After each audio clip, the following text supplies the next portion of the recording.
Yes, and welcome back to the Fresh Arsenal Show. And today we're going to be looking at another transfer short in Gabriel Jesus. Playing at centre forward or normally from the right wing, can play from the left as well, but predominantly played centre or right for City. Reported fee of 40 to 50 million pounds. His age currently 25 and he has 55 caps for Brazil. So we're now looking at a radar of Gabriel Jesus' performance and where he ranks in terms of percentiles against other forwards.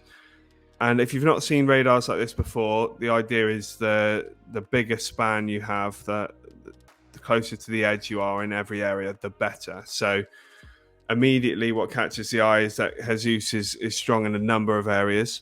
But a few I wanted to pick out here were deep touches.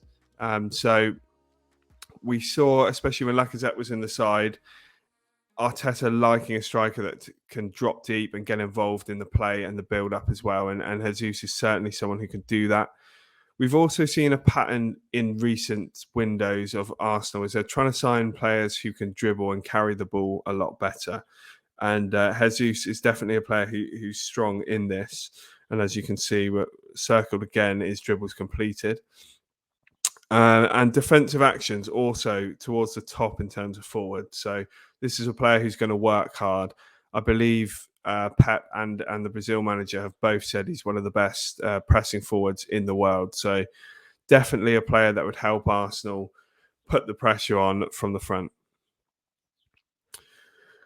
So now some of his strengths, and when I delved into these, it was striking really how strong he was in these areas. So we're looking at passing, transition and tackling stats here compared to other forwards.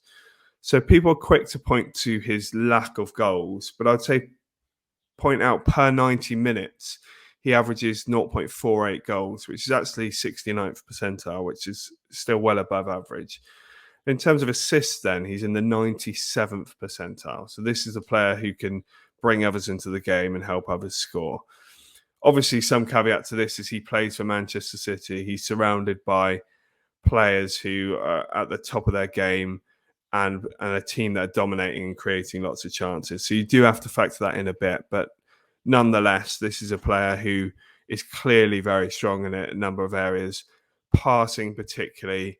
In that top left area of the screen, you can see he's 96th percentile for passes completed. So he's not a striker that waits on the periphery, waiting to get involved and just trying to score with the final touch. This is a player that gets involved in all elements of the play.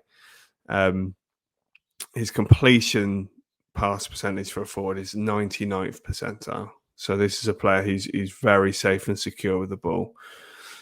Interestingly, tackles, he's actually 85th percentile for all forwards. Again, another really, really high-ranking stat. But what impresses me most is probably dribbles. I want to see a striker that is capable of winning 1v1s, as good as Aubameyang was in terms of pace. We never really saw him running and beating players. He didn't have that close control or skill to get round a player. And Jesus ranking at 96th percentile. Over 2 dribbles completed per game. He attempts 3 per game.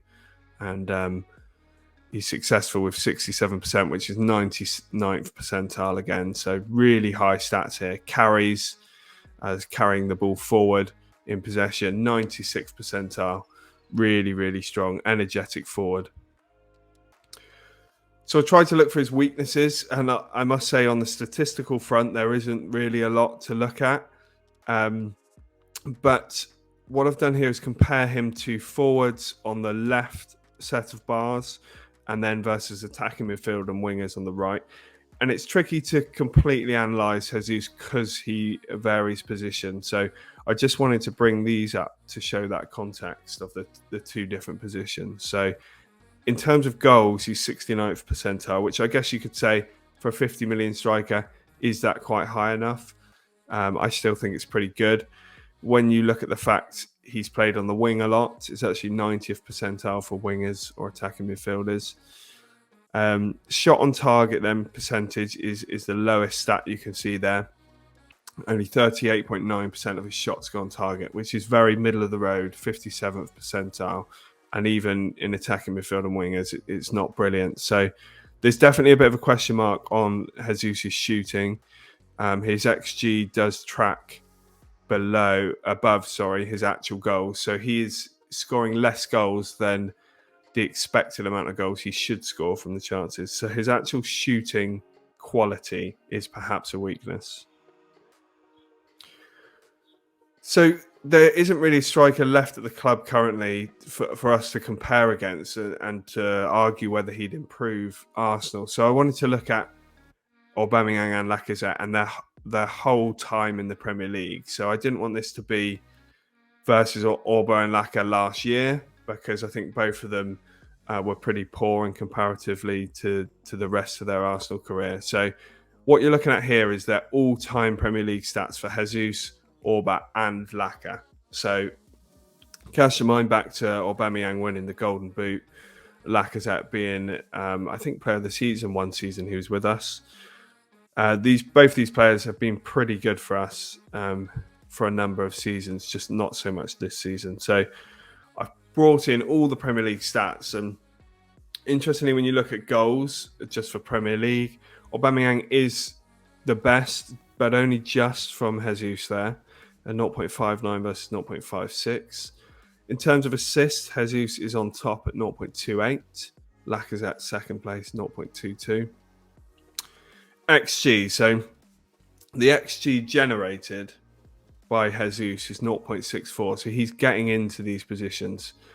As I say, he plays for City, so there probably is more opportunity to get a higher XG in that team, but it's still quite impressive and shows the movement and intelligence that he has in his game, because Aubameyang's movement was amongst the best in Europe, and he's ranking above that.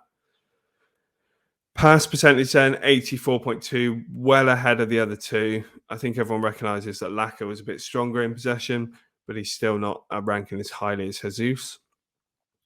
Goal contributing actions. So this is any action that has led to a goal, whether that's winning a free kick that they then score from, a cross, a pass, a through ball, anything like that. So Jesus is quite clearly above the rest as well, nearly double Aubameyang. So he's going to help bring others into the game, as we've seen from the stats earlier in this. And as I said a bit earlier, dribbles is really exciting for me as well. 1.91, really high. Interestingly, Lacazette's 1.29, double Aubameyang. So that really shows how poor Auba was at beating his man and carrying that ball forward. In terms of tackles, then, we've seen Lacazette drop in and make tackles. He actually ranks top in this one, but Jesus is close behind, so shows that he could probably do some of the similar stuff to what we've been asking from Lacazette, but crucially doing more in the box as well. And how many times have people said that? We wish we had Lacazette doing that stuff, drop in, but someone who could then get into the box and contribute in the final third. And to me, from the stats and from what I've seen of Jesus, this is a player who can do that. The major worry then, I think, for Jesus is that bottom row. We can see G minus XG. So that is goals that he's actually scored per 90 minutes minus the expected goals. He's ranking 0.1 below, which is quite an underachievement. And as you can see, Aubameyang was the best on this front with plus 0.05 and Lacazette plus 0.03 as well. So in terms of pure finishing and pure shooting, there are some question marks on Jesus. But I guess what you've got to weigh up is with all the other stuff he does to contribute with goal contributing actions, assists, the amount of XG he gets into in the first place to then miss, it's probably worth his underperformance in that metric. So how can he fit into the team? I think it's quite straightforward. Jesus would probably be brought in as the first choice centre forward, as we can see on the top. But I think another crucial aspect to this is his ability to also play on the right, provide Saka some rest, because the manager clearly hasn't trusted Pepe this season. And I think having someone of Jesus' quality allows Saka to have some time with his feet up. Jesus could play on the right, and Nketiah or possibly another forward through the middle, and the usual stuff on the left. So what's the verdict then? I think this is definitely one that I would trust Arteta with, regardless of the stats. I think if he wants a player that he's worked with for a number of years, and someone of that quality, that amount of caps, that amount of goals, and delving into these stats has only made me more convinced that this is certainly one that Arsenal should try and get done. So just a reminder, we are a new channel and we'd be really grateful if you could subscribe to the channel below. You can also follow us on Twitter at FreshArsenalPod. Pop in some questions, let us know the names that you would like us to review next, and we'll see you on the next one.